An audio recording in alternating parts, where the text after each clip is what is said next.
이명박 정부 시절 문화예술계 블랙리스트와 관련해 피해자 신분으로 어제 검찰에 다녀온 분이 있습니다. 배우 문성근 씨 전화로 연결됐습니다. 안녕하십니까? 네, 안녕하세요. 수고 많으십니다. 네, 어제 고생 많으셨습니다. 별 말씀을요. 네, 자 이렇게 좀 심각한 얘기를 하기 전에요. 요즘 오랜만에 브라운관으로 복귀를 하셨는데 저도 즐겨보는 드라마인데 아이러니하게도요. 여론을 조작하는 언론사 간부 역할을 맡으셨어요. 네. 네, 그 현실의 모델들이 워낙에 많아서요. 인물을 창조해내기는 아주 쉬웠습니다. 언론인이라든지 문학인이라든지 중에서 처음에 이렇게 탐사보도 같은 거 정의를 추구하다가 회절하는 분들이 워낙에 많아서 좀 가슴 아프게 연기했습니다. 네. 좀 감회가 새로우실 것 같은데 그런데 이런 드라마에나 나올 법한 일을 실제로 겪으셨습니다. 네. 저희와 이전에 그 대화를 하는 과정에서 이번 사건을 원세훈 전 국정원장에서 끝내서는 안 된다 이런 말씀을 강조를 하셨는데 네. 정점은 결국 누굴 향해 가야 된다고 생각하시는 거죠? 네, 국정원은 대통령 직속 기구고요. 또 원세훈 씨는 그 이명박 서울시장 시절에 이제 발탁된 인물이고, 그러니까 그 이명박 전 대통령의 지위를 명백하게 받았다라고 생각하는 게 상식 아니겠습니까? 그래서 이 그 사건의 전모를 밝혀가는 과정에서 그 이명박 전 대통령의 소환 조사가 필수다 그렇게 생각합니다. 네. 자, 그러면 어제 검찰 조사 과정에서도 그런 말씀을 하셨죠? 예. 네, 그랬죠. 제 조사 받은 것은 주로 2011년에 국정원이 직접 공작한 내용에 한정돼 있었거든요. 네. 그래서 너무 시기적으로도 좁고 또 하나는 국정원의 공작만 들여다봤기 때문에 네. 그 국정원이 블랙리스트를 만들어서 문화부를 통해서 산하기관으로 또는 KBS, MBC로 SBS, CJ로 영화 투자사로 이렇게 내려보낸 지시와 압박들이 있잖아요. 네. 그 맨 밑에서 피해가 발생했는데 그 과정에 대해서는 전혀 수사를 아직 못하고 있는 거죠. 그래서 전모를 밝히려면 그런 그 수사를 확대할 필요가 있다는 점을 강조했고요. 네. 그 수사 확대하면서 결국 그 이명박 전 대통령의 소환 조사가 필요하다라고 강력하게 주장을 했지요. 네. 자, 그렇다면 보시기에 그 검찰 분위기는 어땠는지 들으신 말씀이라든가 느낌적으로 볼 때요. 어떻다 보십니까? 네, 일단 그 검찰은 그 국정원에서 넘어온 자료가 한정돼 있고요. 또 하나는 검찰 공안팀이 하고 있는데 제가 조사받은 팀도 외사부가 합류해 있는 거였거든요. 그러니까 네. 인력이 부족해서 수사의 한계가 있으니까 일단 급한 대로 그 공소시효가 얼마 남지 않은 것들, 그다음에 그 증거가 명백한 것들부터 그 수사를 하는 걸로 보였습니다. 그러니까 네. 전모에 대해서는 그 분명히 해야 된다는 의지는 갖고 있다 이렇게 얘기를 하더군요. 네. 자, 그러면 김미화 씨가 오늘 조사를 받으러 나왔는데 이명박 대통령이 아무렇지 않게 걸어다니는 현실이 이해가 안 된다 이런 취지의 얘기를 했고요. 네. 반면에 또 이명박 전 대통령 측에서는 블랙리스트 사건 수사는 정치 보복이다 이렇게 얘기를 했습니다. 이런 얘기 들으면서 무슨 생각 들으셨나요? 네, 그 이명박 대통령이 참 비겁하다고 생각합니다. 그 민주화 투쟁 과정에서는 어떻게 보자면 동지를 보호하기 위해서 다 이렇게 도리어 동지권을 자기가 덮어쓰기도 하고 그랬었는데 네. 이분은 어떻게 그 정권을 책임졌던 사람이 부하에게 모두 뒤집어 씌우려고 하는지 참 그 비겁하기 짝이 없다라는 생각이 들고요. 그 정치 보복이란 얘기는 일단 이게 국정원장이 감찰실에 위임을 해서 지금 그 밝히고 있는 것이고 범법 사실이 드러나고 있는 거잖아요. 그러니까 이명박 대통령께서 좋아하시던 법치를 지금 확립해가는 과정이죠. 그러니까 없는 혐의를 조작해서 뒤집어 씌우고 그걸 언론에 흘려서 모욕을 주고 이런 것이 정치 보복이지. 네. 이건 법치의 확립 과정이다 이렇게 생각합니다. 네. 자, 앞으로 어떻게 진행되는지 저희가 계속 지켜보도록 하겠습니다. 자, 네, 그런데 그래 주십시오. 어제 검찰 조사 과정에서요. 국정원이 관변 단체를 지원한 내용을 직접 확인하지 않으셨습니까? 어떤 내용 보셨는지 궁금한데요. 네, 어버이연합의 그 추모라는 대표 계시죠? 그러니까 네. 이름이 잘 생각이 안 나는데 추선희 씨인가요? 아무튼 그 네. 어버이 연합에게 제가 그 일하고 있었던 국민의 명령 사무실 앞에 또는 제가 소속해 있는 매니지먼트 회사 앞에 가서 1인 시위를 하고 또는 네. 집단 시위를 하는 것, 그것이 이제 공작에 들어가 있었고요. 예. 그래서 대형 시위 경우에는 2번 하고 800만 원을 지원하고 아, 네. 1인 시위 경우에는 20차례를 하면서 800만 원을 지원한다. 이런 내용이 포함이 돼 있었습니다. 그러니까 네. 그동안에 그 보면 그 어딘가 지원을 받고 있는 건 분명한데 어딘가가 뭐 주로 전경련 아닐까 이런 생각들을 했었잖아요. 그 예를 들어서 버니제 씨가 운영하는 그 미디어워치 같은 거 보면 삼성, 포철, 농협 이런 데서 광고를 많이 내고 있었으니까 그런 거려니 생각을 했는데 국민 세금에서 지출된 거라고는 생각을 못 했는데 요번에 이제 그게 확인이 된 셈이죠. 네. 자, 그러니까 국정원에서 어버이연합의 추선희 사무총장의 이름을 보셨다는 말씀이신 거죠? 그렇습니다. 예, 그쪽에 돈이 지원된 정황을 국정원 문건에서 확인을 하셨다는 내용이고요.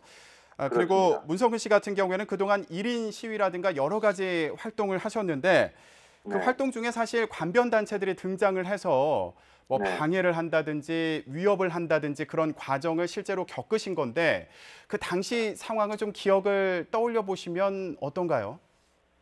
일단 그 국민명령 사무실 앞에 와서 집단적으로 그 시위를 했었고요. 제가 이 국회 앞에서 1인 시위할 때는 한 10여 명이 몰려와 가지고 방해를 하면서 이제 시위를 했죠. 근데 제게 그 신체적 위협을 가하거나 그러지는 않았습니다. 그러니까 네. 아마 뭐 보도된다든지 이런 것에 대한 부담이 있었겠죠. 근데 보통 그분들이 다른 데서 이제 그 시위를 하거나 이럴 때는 거의 경찰에게도 폭력을 행사하잖아요. 네. 그러니까 어떤 그 국가 또는 정치 권력의 보호를 받고 있다라는 느낌이야 뭐 그때부터 늘 알고 있었죠. 받고 있었죠, 그런 느낌을. 네. 이미 그런 느낌을 갖고 있었다 이렇게 말씀을 해 주셨는데 사실 그런 피해를 입는 부분들이요. 그동안 잘 알려지진 않았습니다. 그래서 다시 회자되고 있는 게 내란 선동 혐의로 고발당하신 적도 있어요. 네, 그게 이제 2011년 말 12년 초 정도로 기억하는데요. 네.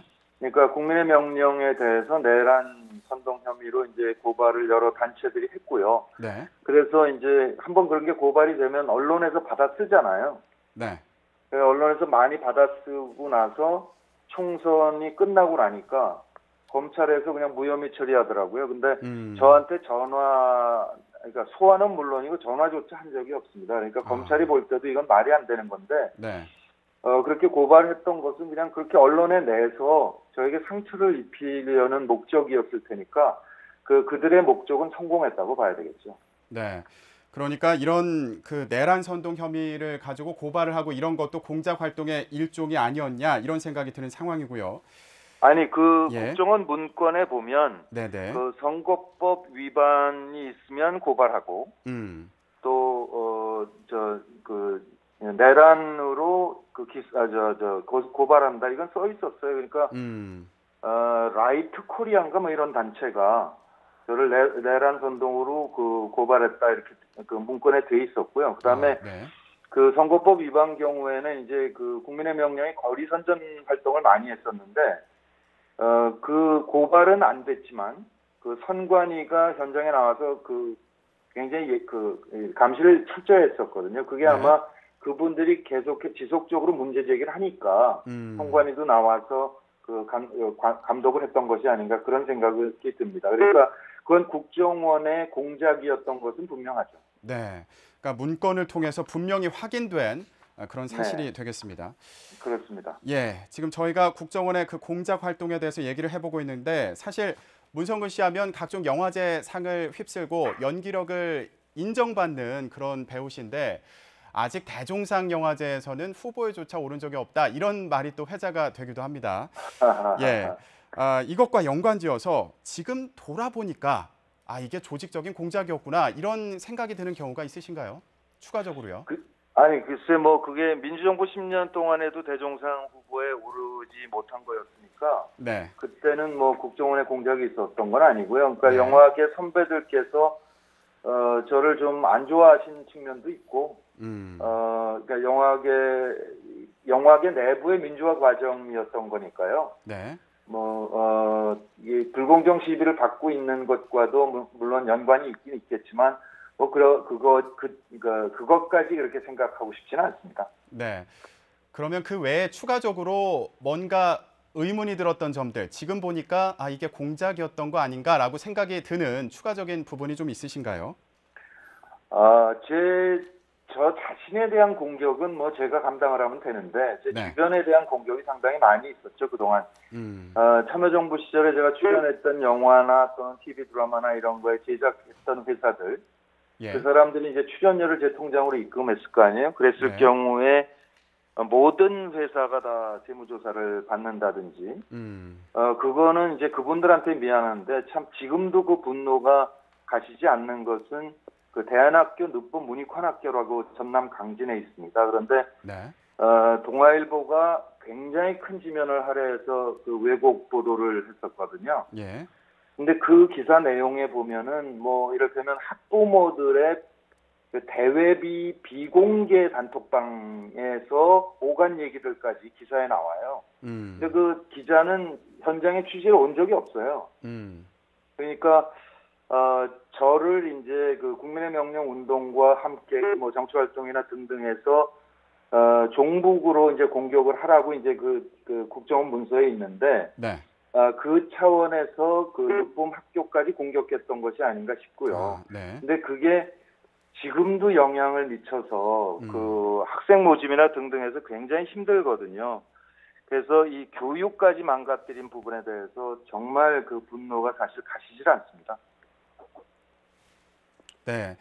자, 이제 이런 피해 상황과 관련해서 법적인 조치를 준비를 하고 계신데 대여섯 분이 소송에 참여할 예정이라고 들었습니다.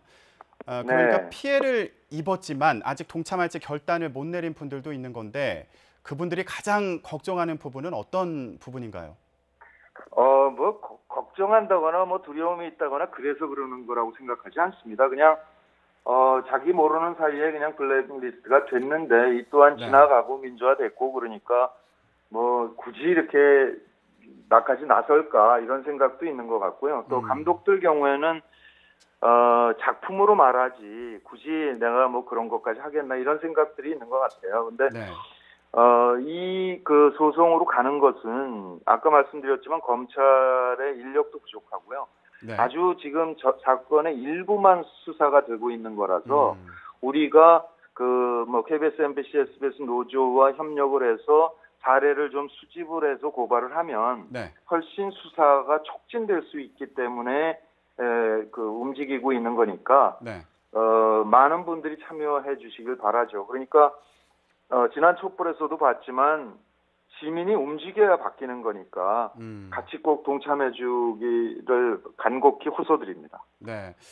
자, 그 피해 사례를 모은다는 말씀을 해주셨는데 혹시 소개해 줄 수 있는 새로운 사례, 수집된 사례가 있을까요? 글쎄, 뭐 제가 어제 조사받은 공작 내용이 이제 구체적인 피해가 되겠죠. 그리고 네. 그 이외에 이제 제 경우에는 KBS, MBC, SBS, CJ 이렇게 방송 지상파 3사와 케이블 전체를 갖고 있는 CJ에서 각각 한 번씩 이제 그 출연 금지가 되는 경험을 했거든요. 그러니까 한 번 하면 그게 이제 부서 전체 저 사람은 안 되는 사람 이렇게 되잖아요. 네. 그러니까 오래 전부터 안 된다는 거를 알고 있었는데 그것을 뭐 여기서 구체적으로 말씀드리기보다는 이제 네. 그 노조에서 자체 조사가 돼서 그쪽에서 먼저 나왔으면 참 좋겠다 그렇게 기대합니다. 네. 자, 많은 분들이 지금 마음을 같이 모아주고 계신데 차동욱 전 검찰총장도 돕겠다 이런 의사를 밝혔습니다. 혹시 뭐 얘기를 전해 들으시거나 얘기가 진행된 부분이 있으신가요? 네, 일단 박근혜 정권의 블랙리스트는 문화부 산하의 진상규명위원회가 만들어 활동을 하고 있고 그쪽에서 일단 고발이 일부 이루어졌어요. 그런데 MB 블랙리스트는 뒤늦게 나온 거기 때문에 그 부분에 대해서는 지금 그 민변의 김용민 변호사하고 하고 있는데 네. 김용민 변호사 말씀은 어제 최동욱 변호사를 만났고 협력하겠다는 의사를 명백히 하셨다고 그러더라고요. 네. 알겠습니다. 앞으로 힘을 모아서 진실을 밝히는 데 큰 역할을 해주셨으면 좋겠고요. 또 다른 피해자들에게도 힘이 돼주셨으면 좋겠습니다. 자, 네, 그리고 고맙습니다. 앞으로 많이 응원해 주십시오. 예, 활동 왕성하게 하시길 기원하고요. 아직 못 받으신 달종상 수상도 기원하겠습니다. 네, 다음번에는 저 연기자로서 초대해 주십시오. 네, 알겠습니다. 저희도 기다리겠습니다. 네, 네, 배우 고맙습니다. 문성근 씨였습니다. 네, 고맙습니다. 네.